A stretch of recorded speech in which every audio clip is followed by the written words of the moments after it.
All right, unfortunately, that's all the time we have left this evening. We always thank you for being with us. I want to remind you of a couple of things. Now, so there is big news. We're going to continue our investigation. The media is wrong as it relates to no spies in the Trump campaign. We gave you tonight the definition of what a spy is, the dictionary definition, the thesaurus definitions of what a spy is. So it's getting kind of interesting. We also are expecting the IG report as it relates to the Hillary Clinton email investigation. Could be any day this week, and all the other news. We promise we'll always be fair and balanced. We're not the Destroy Trump media. Let not your heart be troubled. Laura Ingraham has a big show. No time to chit-chat, by the way. Take it away. By the way, I love your pink tie. Only certain men can pull it off. That pink on you, seriously, you're masculine. You do like MMA fighting, whatever that's called. It's called mixed martial arts. By the way, I got my second-degree brown belt. I'm moving towards my black. Oh, of course you are. Don't worry. I can still do a roundhouse kick. I train an hour and a half a day. Take the show. It's yours. Roundhouse kick to the head. You're down. Okay? Good luck. Good luck with that. Good evening from Washington. I'm Laura Ingraham. This is the Ingraham Angle. We have our work cut out for us tonight. As Sean said, we're trying to squeeze so much great stuff for you into just 1 hour. ABC moves really quickly, cancels Roseanne hit show after her racially charged tweet. MLK's niece, Alveda King, and Howie Kurtz weigh in on whether ABC's reaction was the right call. Also, Andy McCarthy tells us why he now has no doubt that the Obama administration spied on the Trump campaign, and he explains why. Plus, Starbucks has every one of its workers spend the afternoon pondering whether they are unconsciously biased or racist. We have an exclusive look at the workbook they reflected over today. This is it. It says My Notebook. Lots of interesting notes in here. We're going to dig into this. I don't think most people have seen this. It's pretty wild. And we're going to tell you why legalized pot laws have totally backfired and turned out to be a bonanza for, believe it or not, the drug cartels. But first, separating parents from children and fact from fiction. That's the focus of tonight's angle. The media have been hammering President Trump, making scurrilous charges that his draconian immigration policies are separating families and losing track of illegal immigrant children. The Trump administration is threatening to separate more parents and kids at the border, screaming and crying, "Please don't let me be taken away." They are traumatized. And called about 7,600 of those children, and they couldn't find 1,500 of them. Donald Trump really is obsessed with perhaps the most sick part of the entire policy, separating families from each other. Predictably, the New York Times also weighed in with a piece titled, "Did the Trump administration separate immigrant children from parents and lose them?" Well, as you will see, this is not reporting. It's called trying to create a narrative, regardless of the actual facts, to manipulate readers' emotions and ultimately force a change in policy. Now, never one to forego a ride on the bandwagon, CNN's Hadass Gold tweeted this. A picture of immigrant children in what appeared to be cages with the caption, "First photos of separated migrant children at holding facility." Well, the inference, of course, being that Trump himself was consigning innocent children ripped from their mother's arms into wired cages. Well, the same picture was shared by former Obama officials like John Favreau and the usual Trump-hating activists such as Women's March board member Linda Sarsour. But there's only one problem with this photo. It's from 2014, you know, when the saintly Barack Obama and the compassionate ones were all in charge. At the time, the left-wing media did not consider detaining illegals worth covering. But now that Trump is trying to enforce our immigration laws, he's suddenly just a heartless thug. Gold had to retract her tweet, but she didn't apologize, writing, "Deleted previous tweet because gave impression of recent photos." They're from 2014. Well, Hadass, it gave the impression because you wrote that they were first photos of migrant kids in detention. Usually one doesn't label something first photos when they're 4 years old. Well, we're still waiting for the New York Times to apologize for its outrageous headline. It turns out that the Times could have answered their own question by reading further down in their own piece. Did the Trump administration separate immigrant children from parents and lose them? Well, no, they clearly didn't, because the Times writes that those children had arrived alone at the southwest border without their parents. So I have a question. How can you separate illegal alien children from their parents when the parents sent them here alone? Well, there is a glaring loophole in the immigration law that forbids Border Patrol from immediately deporting unaccompanied minors from Central America, non-contiguous countries. The illegals know this, so they abuse the system and, I would argue, endanger their children in the process. So what happens when an unaccompanied illegal minor, here, but remember, he or she could be 16, 17, or one day from his or her 18th birthday, by the way, crosses the border illegally? Well, the United States then throws them into what is essentially a foster care program. According to Steve Wagner, an HHS official, the 10,000 children and teens in custody cost the taxpayers over $1 billion annually. Others are, sent to sponsors. So what happens is the government finds the kids' sponsors or family members in the United States whom they can go to live with as their case proceeds, or better put, as it drags on for years. Well, of course, few show up for their deportation or immigration hearings. So as they charge that the Trump administration lost 1,475 immigrant kids, they didn't lose anybody. When HHS tried to check up on these kids with their sponsors, at times, remember, illegal immigrant families themselves, caring for the children, 1,475 failed to take the calls or even respond to the government at all. So the immigrant kids aren't lost. Their sponsors just haven't connected with the HHS or made themselves available. But if the media, they want to misconstrue that as losing a kid, well, okay, let's do that for a moment. As hypothetically, let's just say that that's correct. Well, Obama lost nearly 3 times the number of kids. The New York Times reporting a 2016 Inspector General report showed that the federal government was able to reach only 84% of children it had placed, leaving 4,159 unaccounted for. Well, correct me if I'm wrong, but I don't remember any media lashing out at Obama for losing kids or separating them from their families. In fact, Obama and his Homeland Security Secretary tried to, a few times, tried to adopt a hard line on the unaccompanied minors when there was a huge rush at the border, as you recall, back in 2014. Our direct message to the families in Central America: do not send your children to the borders. If they do make it, they'll get sent back. Our message to those who are coming here illegally, to those who are contemplating coming here illegally into South Texas, is we will send you back. Oh, one problem: they couldn't be sent home. They couldn't be deported because of the insane immigration laws we currently have in place. By the way, which is why Trump is right. The law has to change. Congress must act, not only to end this unaccompanied minor loophole, but the catch and release program, as well as chain migration, asylum fraud, all of it. So if you want to know why this anti-Trump media narrative is being advanced at this time, why? It's because Trump is close to making good on his promise to transform our immigration laws for the better. Even the left realizes this issue is a winner for Republicans. Tom Friedman, who is a favorite of the global elites, obviously New York Times bestselling author, even he this morning was recognizing this issue as a vulnerability for Democrats. I think there are several things that are true that Democrats have to wrestle with. We cannot take every immigrant in a world that is splitting between a world of order and disorder. Wow. Well, now is not the time to go wobbly on immigration or embrace some type of blanket amnesty.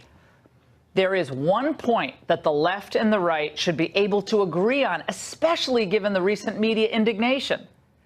We all want children to be together, unified with their parents. So let's make that happen in the country of their origin. It is immoral to allow laws on the books that incentivize people to send their children alone into a foreign country or to, frankly, make a dangerous trek with their parents. And until those laws change, immigrant children will continue to be separated from their parents, no matter what the president does now. And that's the angle. President Trump was on a roll at a rally that just wrapped up in Nashville, hitting on some of these issues and taking some shots at the Dems over MS-13.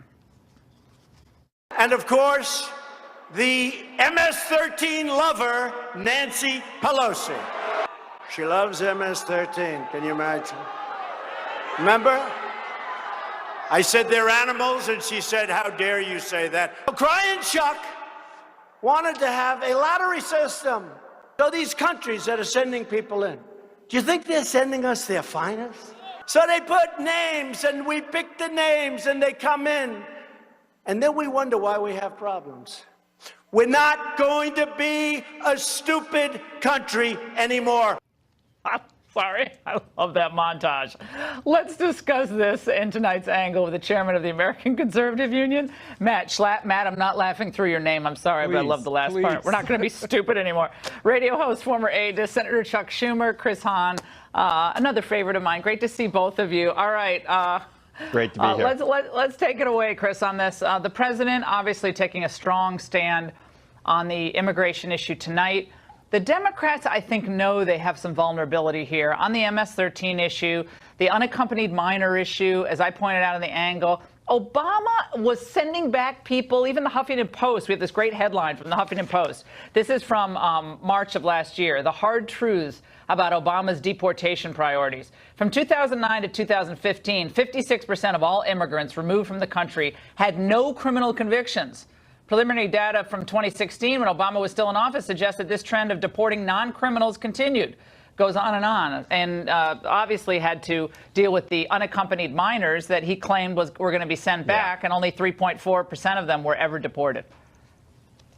I don't think he was great on immigration. I've said that before. I'll say it again. I think that he probably could have worked with Congress to have comprehensive immigration reform in his first term, and he didn't. And that's a failure of President Obama. But that doesn't excuse what's going on right now. Now, I understand that the story about people being, children being lost is a little bit overblown. They can't get in touch. I get that part. But there is still this bit where Jeff Sessions is separating children from their families when those families are coming here through regular ports of entry seeking asylum. And that I have a problem with. And I think most Americans who have any compassion would have a problem with that. So do you think that criminals should be separated from their families?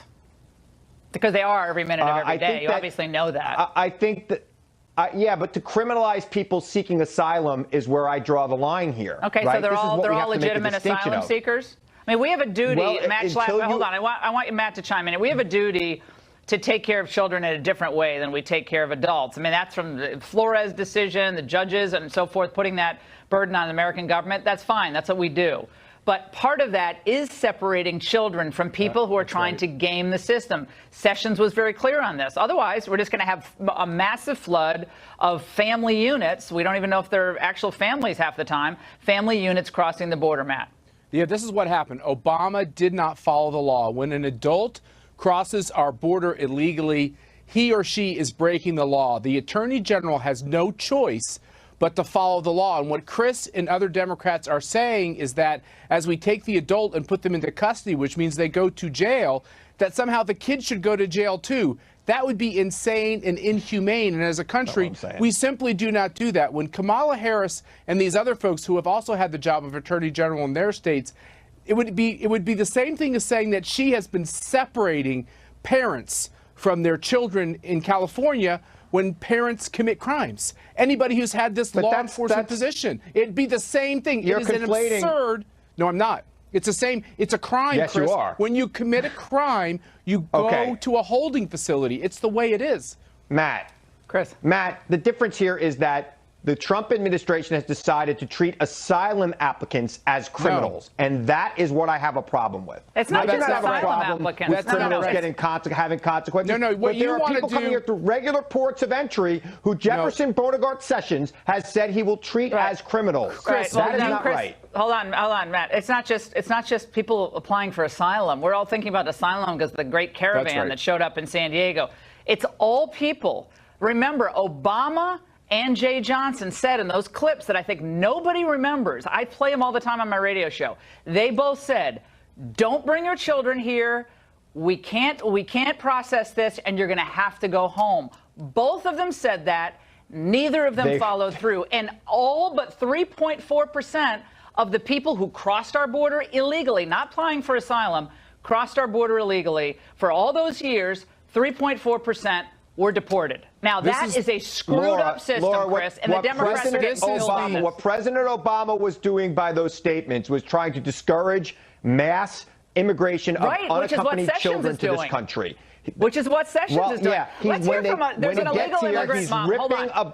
He's ripping a baby out of his mother's arm, and that Finally, is Democrats are worried about ripping babies away from mothers. Please. All right, let's talk about the illegal immigrant wife who was interviewed on CNN today about whether she was upset about her husband being deported. Let's watch.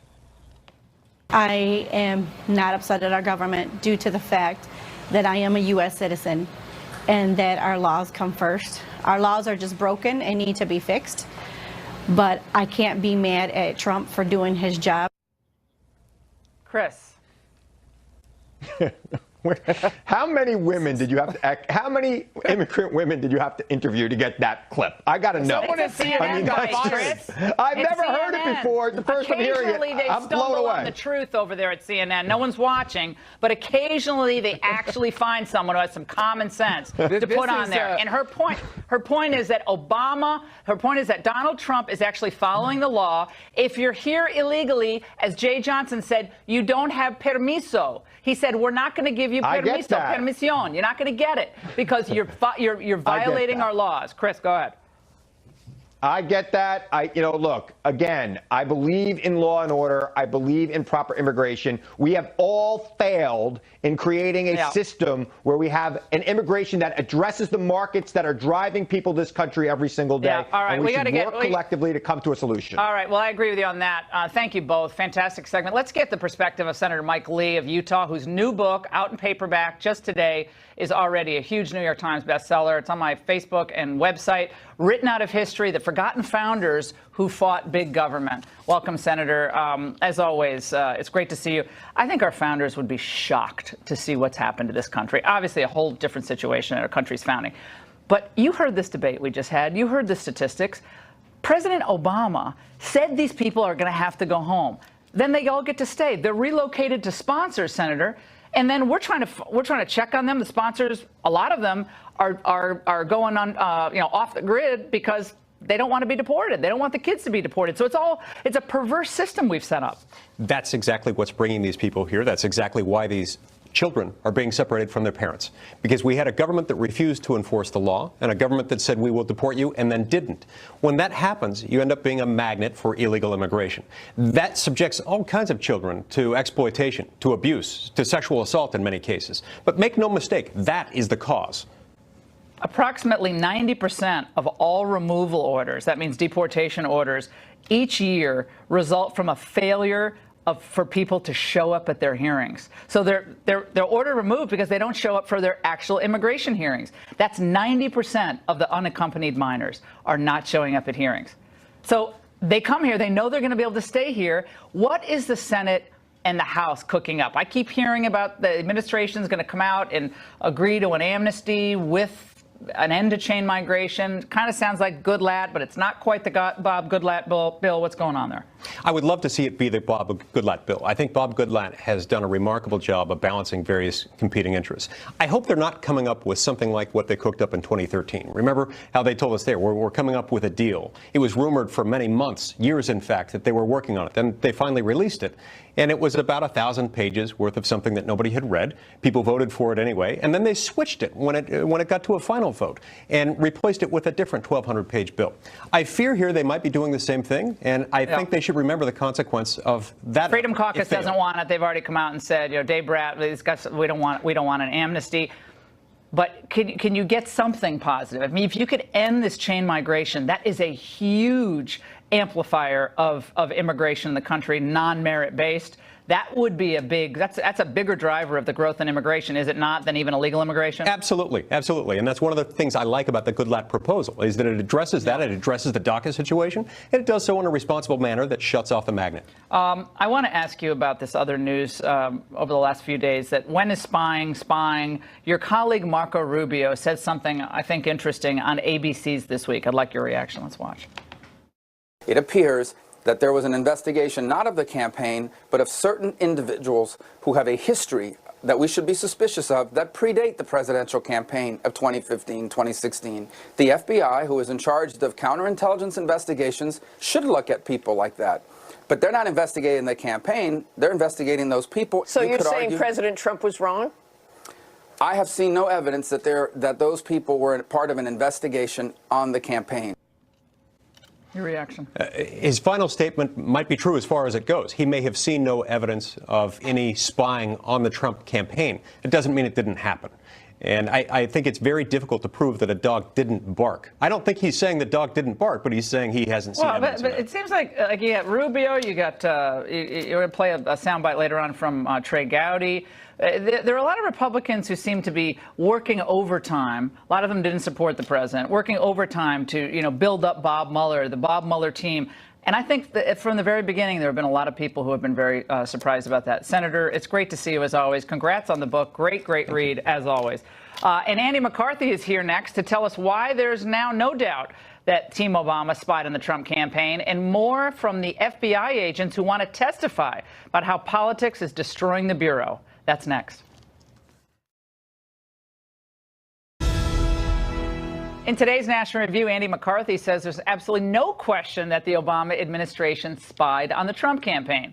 But the New York Times is trying to deflect from that news tonight with new information leaked from the DOJ suggesting that the president wanted Jeff Sessions to unrecuse himself from the Russia probe and take control of it. Joining us now for reaction, former federal prosecutor Andy McCarthy, along with attorney and Democratic strategist Scott Bolden. All right, Andy, a lot to get to here. There are a lot of people coming out, Rubio and now others, and Trey Gowdy saying this whole thing about spying is kind of ridiculous. Let's watch. I am even more convinced that the FBI did exactly what my fellow citizens would want them to do when they got the information they got, and that it has nothing to do with Donald Trump. I think when the president finds out what happened, he's going to be not just fine, he's going to be glad that we have an FBI that took seriously what they heard. He was never the target. Russia is the target. So it sounds to me. I got lots of texts on my phone tonight going, what's wrong with Trey Gowdy? By the way, nothing. He's perfect. By the way, Trey Gowdy, we want you to come on the show. And he's never been on this show. We want him to come on. Maybe now I know why he's not coming on. What's your sense there?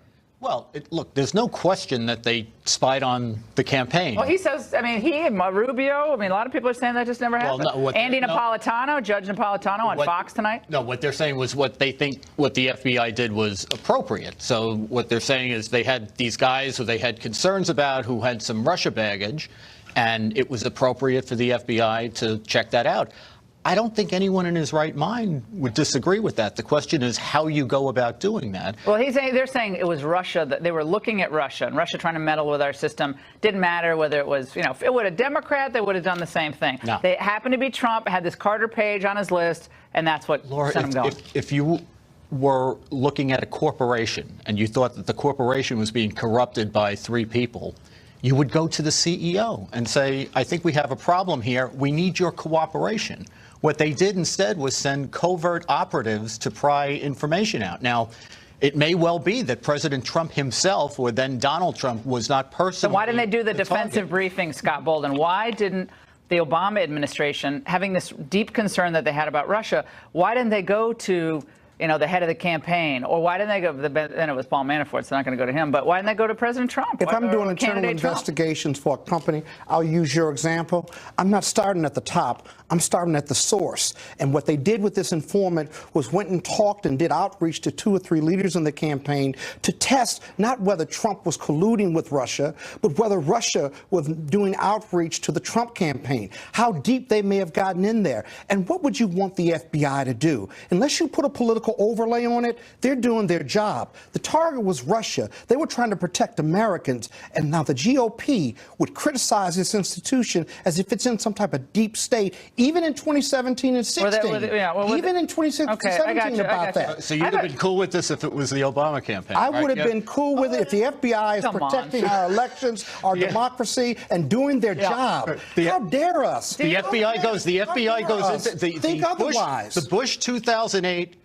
Justice Department and FBI send informants into the Obama 2008 campaign. Don't let Obama know. No. Go into the campaign. You're fine with that. It is the least intrusive means that they could pursue if they were going to go into a campaign. But see, you all put a political overlay on it. You say this is politics, but that's conjecture. You just choose that. The reason I find, and Andy, right, okay, Andy, you wrote this in your piece today, and you talked about how it's an odd thing, and it was a great point you made. It's an odd thing given the fact that Obama wanted to have more flexibility with Dmitry Medvedev, that Clinton got the 500K speech in Moscow, that the Podesta Group, pals of the Clintons, represented Spheres Bank, which is Putin's favorite bank. Like, all this stuff happened, got Uranium One, all this stuff happened, but now they're worried that Trump is going to be too close to Russia. That's just an odd thing. I hadn't thought of it in that way before I read your piece. Laura, up until 11 o'clock on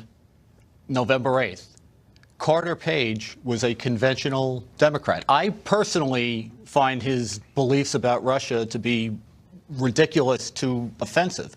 But his belief is appeasing Putin is the best way to better relations. I'm not sure. I don't know what he believes. I think he thinks, just like we have a relationship with communist China that has like 17 times the economy of Russia, we should have a relationship with Russia. That's what I think. That's what I think he means. It's not about Carter Page. But Carter Page can be whatever you want to say him to be, and the Clintons can be whatever you want them to say them to be. But what does that have to do with putting an informant in place to investigate Russia? This isn't about the Clintons. This is about, by October of 2016, we knew that there was substantial context between the Trumpites or people in the Trump campaign and Russia. Way too much for a political campaign. We know that the former CIA director said as much, right?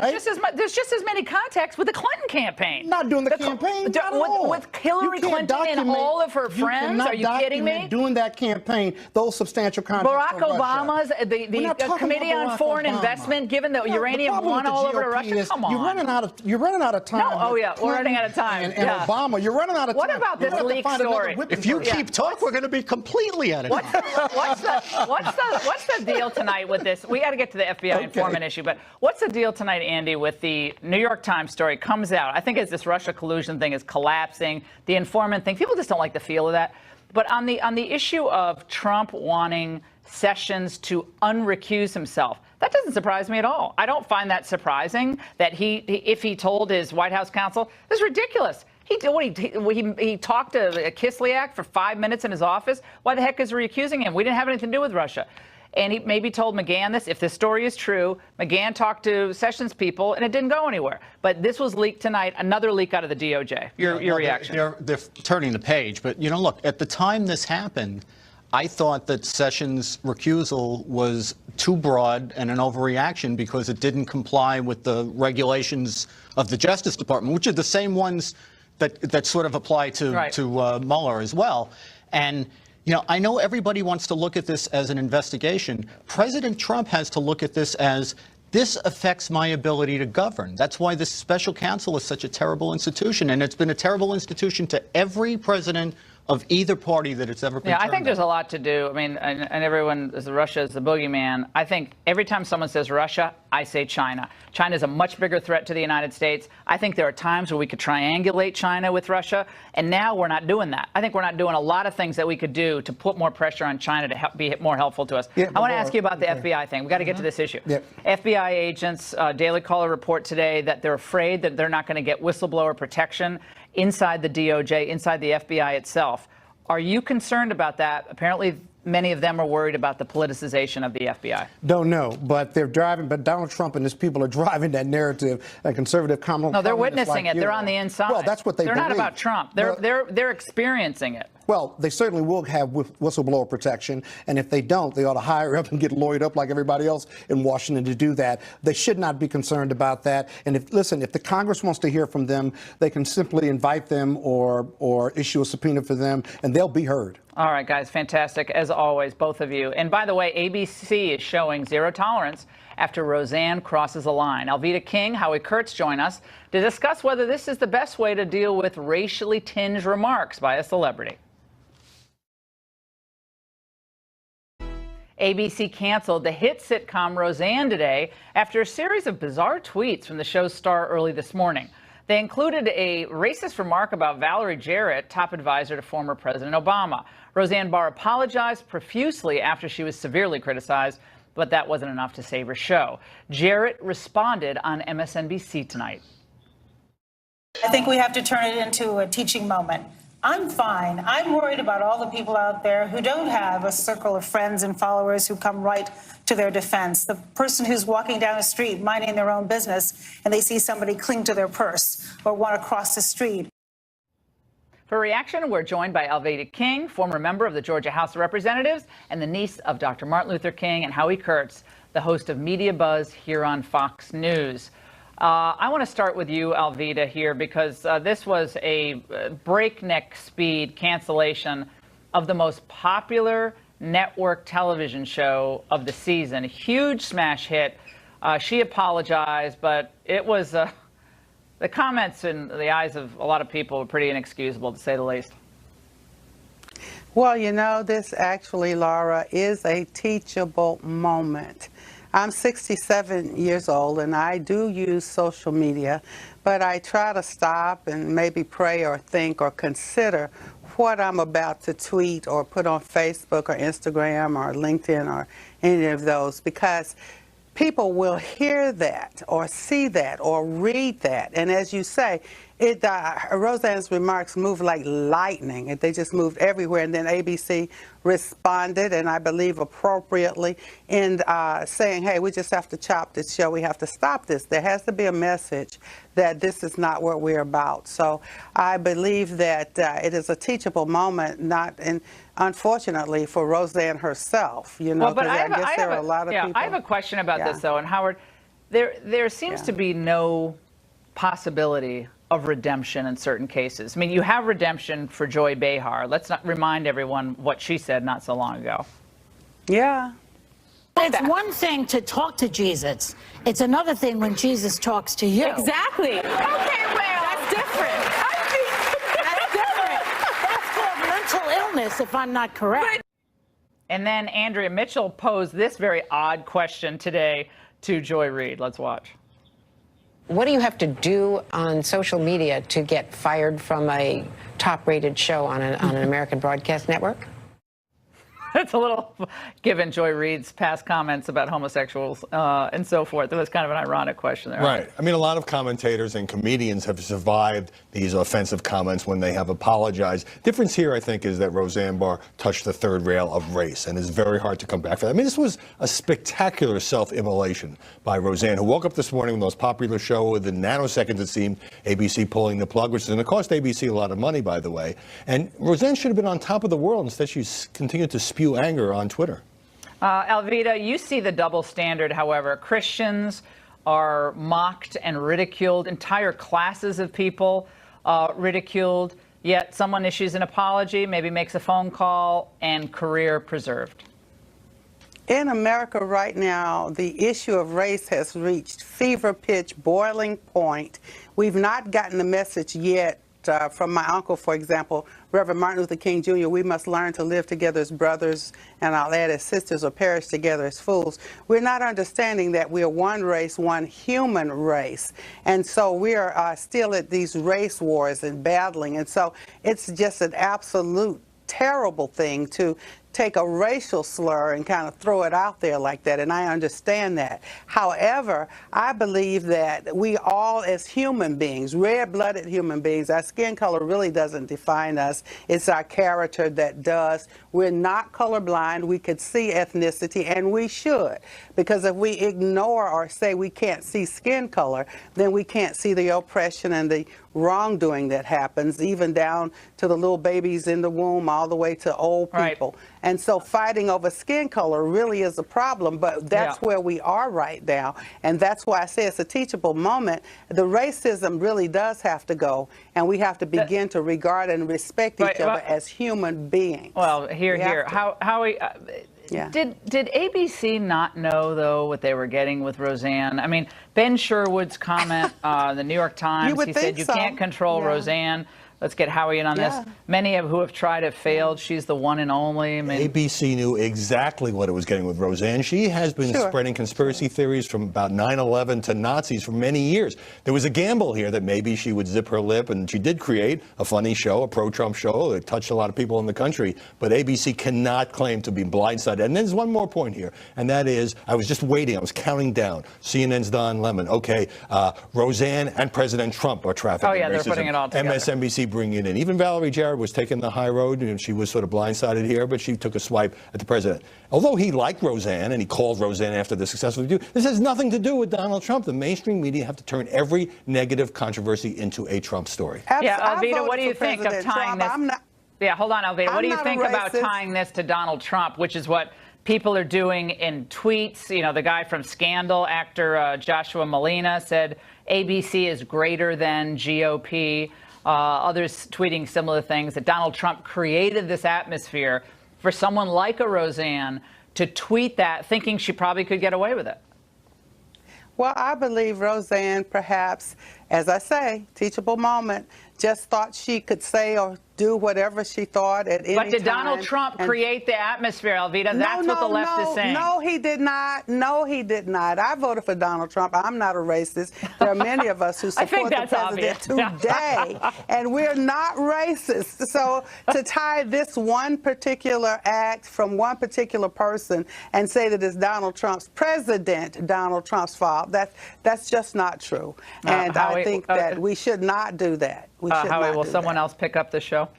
I think it's very hard to come back from this kind of radioactive controversy. So no one will pick up this. I don't think any most popular show of the year. No one will pick it up. Any of the cast of characters, they're all out of jobs, right? Well, some of the people were saying they were leaving, but yeah, that's the sad thing here is that with this act, with this self-destructive act, all the writers and tape editors and people who will not be so easy for them to find jobs, they all it's a shame. They all get screwed too. Yeah, it's a shame because I only saw like 1 minute of it, but I mean, people really like the show. But it's a television show. Life will go on. Thank you so much, both of you. And another issue that raises questions about race relations up next: Starbucks just made their employees spend the afternoon trying to figure out if they secretly harbor racist sentiments. No word whether Roseanne was actually at one of these sessions. I have the briefing book. Kid you not, when we come back.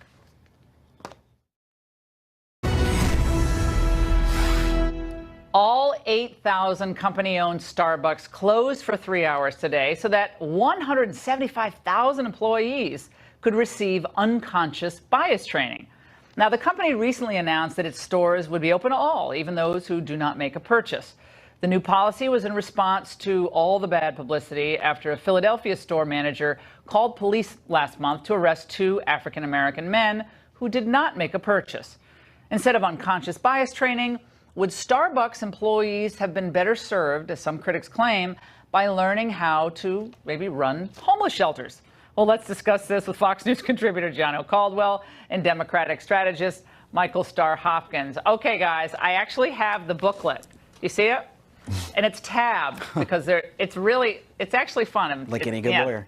Yeah, it's tabbed. It's one of my sources is a Starbucks employee, and he actually said that people at his Starbucks were African Americans, Hispanics, and himself, and they were laughing through this book. And look, I think people make a lot of money in race bias training and all these diversity training, they make a lot of money, but some of it has gone too far. I want to share some of it with you. Gianno, you can react to this. Here we go. Ground rules. Here's now what makes me, me, and you. That's the first part of the book. It says similarities bond us together, yet being able to perceive what makes us unique and different from each other gives us the gift of seeing each other as full human beings. So you have to listen respectfully, speak your truth, honor other people's truths. We're kind of behind the times on the full screens, but you get the point. There are all sorts of questions about noticing your racial identity. Gianno. You know, it's interesting. TMZ has reported that some employees from this session felt that it didn't bridge the gap. They felt that some of the questions didn't make a lot of sense, and some people were uncomfortable. That's black, white, and employees alike. To me, and to be clear, there's a need for trainings. We have to have a diversity and inclusion trainings. That's good. But this anti-bias training by Starbucks is meant to prevent bias from one group. And that's Starbucks. They want to make sure that they can continue to protect their bottom line and have people come in and patronize their stores. We saw from the very beginning after their arrest that there were protests. There were people saying, hey, I will never go into a Starbucks again. Starbucks heard this and decided to put on what some employees have called a show. Because if they were really serious about this particular training, they would have done it way before this incident occurred, as a number of companies have already done. I believe United Airlines was one of them, and a number of other companies have put on training similar to this. It seems like, Michael, that people should just be respectful to one another. I mean, no matter who you are, where you come from, don't call the cops on people if you can diffuse the situation. Have clear policies. The poor employees, I feel sorry for them now. You have other employees, customers complaining because you can't get into the bathroom, and then you got people sitting there all day with their bags, and so it seems like no one's happy. Even some of the employees who were taking part in this training, even if it was well intended. Your reaction? Everyone should respect each other. Unfortunately, that's not the world we live in. And the issues with race that we're dealing with now, it's not a situation that was created overnight. And so Starbucks isn't going to solve that with a 3-hour training. However, I do have to say, I appreciate that Howard Schultz was willing to shut down the store for a couple hours and take a swipe at least addressing the issue. I think far too often in this country, we are afraid to talk about race, and we're afraid to deal with race. And, this was his attempt at what everyone else has been saying on this show is a teachable moment. Let's go through some of the other recollections and reflections in the training manual that I've tabbed like I'm back in law school. Okay, recall when you first experienced your racial identity. You noticed your racial identity. You felt your accent impacted people's perception of your intelligence or competence. My friends in the Bronx don't like that one. You altered your communication style, dialed it up or dialed it down. We have a full screen on this we can put up. To avoid playing into stereotypes. Had a senior role model in your organization with a similar racial identity as your own, or when you went to work with your natural hair without comments or questions from others. A friend said that particular last one seemed like it was kind of almost unfairly directed toward one minority group. And then that started a conversation apparently at that particular Starbucks. Gianno. Yeah, and I was talking about this on my Instagram, and I encourage everyone to join me there at Gianno Caldwell. Nice plug. These comments, especially, look, and I'm a plug. I self-promote all day, certainly. But from what you just read, Laura, I can tell why people were certainly uncomfortable with this conversation. There's some legitimate issues to be discussed, but putting certain things out there, there's the potential for people to be biased against you if you feel a particular way about how you deal with your colleagues, whether they be senior or not. Those are conversations that necessarily shouldn't be had in a group setting of 3-4 people and reviewed by other folks. So when it comes to this training, you got to make sure that you're not providing more opportunities for people to be biased against each other. Yeah, Michael, I think the problem is people are probably afraid, even in this setting, to say anything. I think everyone's afraid to say almost everything these days about Everything is misconstrued. They're afraid to compliment someone, afraid to hug someone goodbye in a going away party. Everyone's afraid. I mean, I sense this everywhere. No one wants to have an honest conversation. Maybe this will help. I don't know. And I think that that's true, but I think that that's why we all have to choose our words carefully. And I think, no question in these bias trainings is going to be perfect. But I think what it does acknowledge is that we all, every ethnicity, every group has something that they're insecure about, something that makes them unique. And so when we point that out, then we all can at least get to the same starting point and be able to have what is supposed to be an uncomfortable conversation. Or maybe sometimes just have a great cup of coffee. That's just also I do love some coffee. All right, guys, thanks so much. And we're going to tell you why the drug cartels, believe it or not, just love states where pot has been legalized. You're going to see it for yourself.